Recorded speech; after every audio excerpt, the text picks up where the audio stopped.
Hello friends, मैं उम्मीद करता हूँ कि आप सभी अच्छे होंगे। आज फिर से मैं आप सभी के लिए एक स्टोरी लेकर आ गया हूँ जिसका नाम है माई लिटिल वाइफ पार्ट 2। अगर आपने पार्ट 1 नहीं देखा है तो पहले आप वो देखिए, नहीं तो ये स्टोरी आपको समझ में नहीं आएगी। तो चलिए आज की स्टोरी शुरू करते हैं। स्टोरी को हम लोग थोड़ा पीछे से जानते हैं ताकि आपको स्टोरी अच्छे से समझ में आ जाए। अपने पीछे किसी का एहसास पाकर वो गुस्से से पीछे पलटा। इतनी घबरा गई और लड़खड़ा गई। वो गिरने को ही थी कि इवान ने उसे जल्दी से थाम लिया। तभी उसकी होठों पर कुछ मीठा सा एहसास हुआ जिससे उसकी आंखें फैल गई। दरअसल जब इवान इत्ती को थामने के लिए नीचे झुका और जैसे ही उसने इत्ती को थाम कर अपने करीब किया तो उसके होठों से इत्ती के होठ छू गए थे। क्योंकि ये एक कॉर्नर साइड था तो किसी को भी उसका पता नहीं चला। दूसरी ओर उन दोनों आदमियों को वहाँ कोई नज़र नहीं आया तो वो वहाँ से चले गए। ये देख इतनी जल्दी से होश में आई और इवान को धक्का देकर जल्दी से वहाँ से भाग गई। इत्ती ने ये सब इतनी जल्दी किया कि इवान को कुछ रिएक्ट करने का मौका ही नहीं मिला। यहाँ तक कि उसके फास्ट मूवमेंट की वजह से इत्ती का चेहरा भी इवान नहीं देख पाया था क्योंकि उसका चेहरा उसकी बालों से ढका हुआ था। पर उसकी वो गिरे आंखें इवान के दिल में घर कर गई थी। पर इवान को इत्ती पर बहुत गुस्सा आ रहा था। इवान ने जल्दी से फ़ोन निकाला और किसी को कॉल किया। दूसरी ओर कॉल पिक होते ही इवान गुस्से से बोला, प्लान चेंज करो। उसने इस बार मेरे पास एक लड़की को भेजा था और उसने मेरी सारी बात सुन ली है, इसलिए अब हम प्लान चेंज कर रहे हैं। इतना बोल इवान ने कॉल कट कर दिया और कुछ सोचने लगा। कहानी में आगे बढ़ने से पहले आपका इंट्रोडक्शन इत्ती से करवाते हैं ताकि कहानी में आपको और ज़्यादा मज़ा आए। इत्ती का पूरा नाम है इत्ती जोशी। इत्ती की एज है 21 ईयर्स।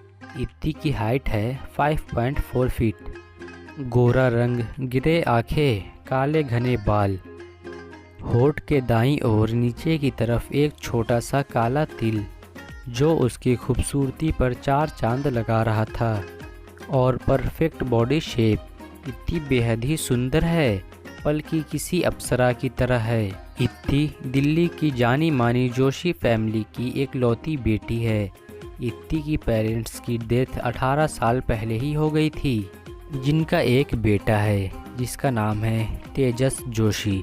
पर इनकी एक बेटी भी है जिसके बारे में कोई भी नहीं जानता है, मगर हम आपको बताएंगे। इसके बारे में हम आगे जानेंगे। इत्ती पूरे 18 साल तक अपनी चाची के घर में एक कमरे में बंद रही थी। पर यह सब इत्ती के साथ करना उसके चाचा चाची की भी मजबूरी थी। पर इसमें भी एक बात बहुत अच्छी हुई थी कि उसको अपने भाई की वजह से कभी भी पढ़ाई करने में कोई दिक्कत नहीं हुई थी। उसका भाई चाचा का लड़का उसे अपनी बुक्स देकर पढ़ाते थे, लेकिन 18 साल तक एक 4 दीवारी में बंद रहने के कारण उसमें बिल्कुल भी मैच्योरिटी नहीं आई थी और ना ही उसे दुनियादारी की कोई समझ थी। इत्ती के दादाजी संदिग्ध जोशी उसे अपने साथ ले गए। पिछले 2 सालों से इत्ती उन्हीं के साथ रहती थी, पर न जाने कितनी पाबंदियों के साथ। पर अब उसके दादाजी इत्ती की शादी करवाना चाहते हैं। पिया और मनीष इत्ती के बेस्ट फ्रेंड थे। वैसे इत्ती दोनों को पिछले 1 साल से ही जानती थी क्योंकि उसने पिछले साल ही साइंस में दिल्ली की टॉप कॉलेज में एडमिशन लिया था और वो घर से बाहर निकली थी। पर सिर्फ घर से कॉलेज और कॉलेज से घर आना जाना होता था। इसके अलावा उसे बाहर कहीं और जाने की बिल्कुल भी इजाज़त नहीं दी जाती थी। दूसरी ओर एक कार में मनीष कुछ सोचते हुए बोला, जो कि इत्ती का फ्रेंड था, इत्ती तू श्योर है ना कि तुझे यहाँ से जाना चाहती है? तभी इत्ती ज़ोर से चिल्लाते हुए बोली, यस मनीष, मैं यहाँ से बहुत दूर जाना चाहती हूँ। उसकी इस बात पर पिया थोड़ी टेंशन से बोली, पर इत्ती दादाजी का क्या, जब उन्हें पता चलेगा तो? पर इत्ती ने उसकी बात का कोई भी जवाब नहीं दिया। 2 महीने बाद एक बड़ी सी बिल्डिंग के आलीशान केबिन के अंदर का नज़ारा। एक लड़का अपनी आलीशान चेयर पर बैठा लैपटॉप पर तेज़ी से काम कर रहा था।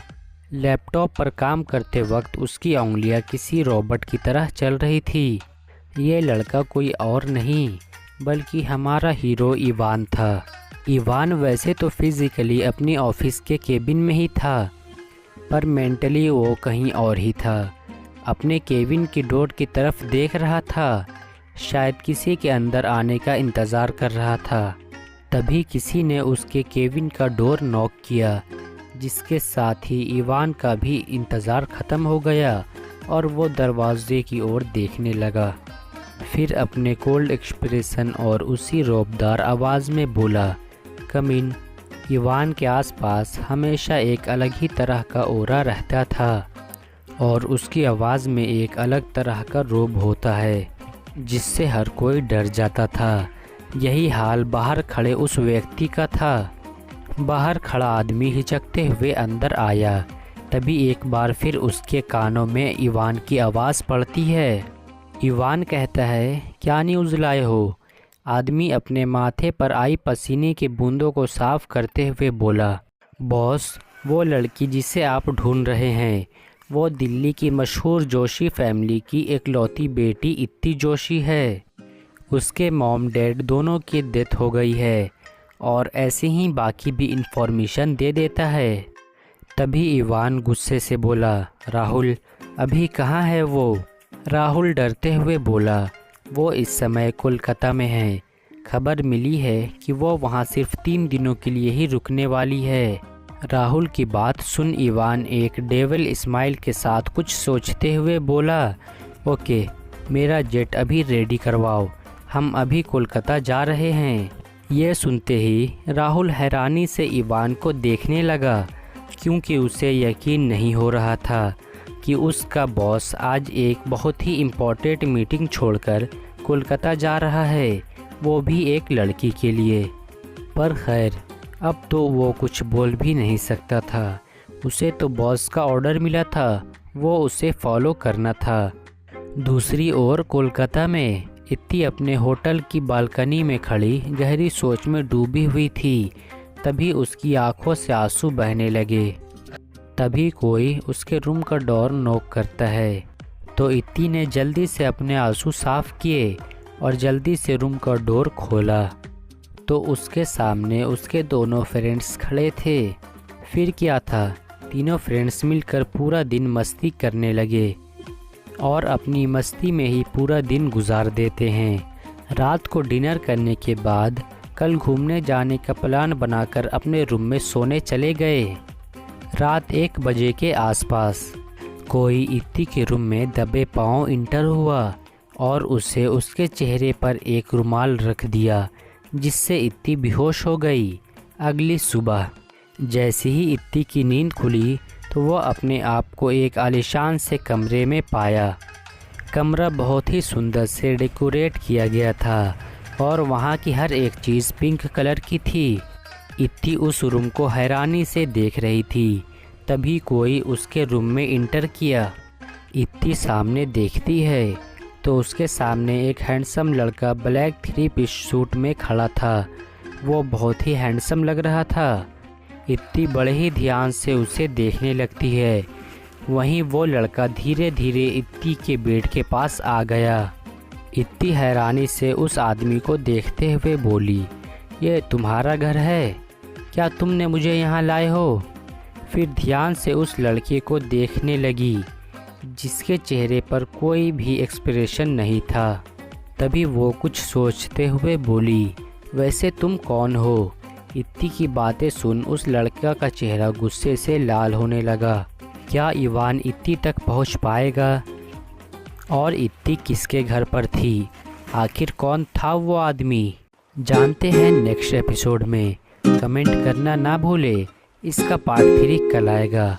पार्ट 3 देखने के लिए आप हमारे चैनल को सब्सक्राइब कर लीजिए, ताकि इसका अगला एपिसोड सबसे पहले आपके पास पहुंचे।